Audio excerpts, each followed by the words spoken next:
السلام علیکم ورحمۃ اللہ وبرکاتہ۔ آج ہم لوگ اس ویڈیو میں جانیں گے کہ حدیث اور سنت میں کیا فرق ہے۔ حضور صلی اللہ علیہ وسلم کے افعال باعتبار مجموعی دو قسم پر ہیں، جائز الاتباع و حرام الاتباع۔ پھر جائز الاتباع ہو کر مستحب ہوگا یا سنت یا واجب یا فرض، اس لیے کہ فعل کے استحباب یا سنت یا وجوب و فرضیت سے پہلے وہ فعل فی نفسہ جواز کے مرتبے میں ہوگا۔ کوئی فعل ناجائز ہو کر سنت و مستحب نہیں ہو سکتا۔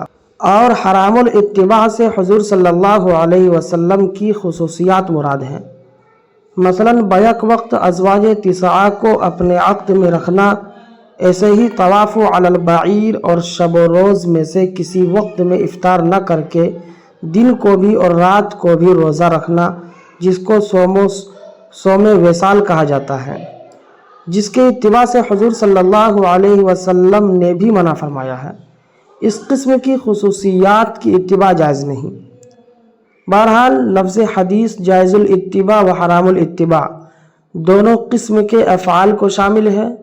یہی وجہ ہے کہ حدیث شریف میں جو اقوال النبی و افعال کا ذکر ہے ان میں جائز الاتباع وغیرہ کی قید نہیں، بلکہ عام ہے کہ جائز الاتباع ہو یا نہ ہو، جبکہ لفظ سنت صرف جائز الاتباع افعال کو کہا جائے گا۔ اب خصوصیات نبی ازواج تسعہ فی زمان واحد، یعنی ایک وقت میں آپ صلی اللہ علیہ وسلم کی زوجیت میں 9 بیویوں کا ہونا، اگرچہ حضور صلی اللہ علیہ وسلم کے افعال ہو کر حدیث تو ہے لیکن قابل عمل سنت نہیں۔ سنت صرف وہ ہے جو قابل عمل ہو، لہٰذا ہر سنت حدیث تو ہے لیکن ہر حدیث سنت نہیں۔ جیسا کہ ہر انسان حیوان ہے لیکن ہر حیوان انسان نہیں۔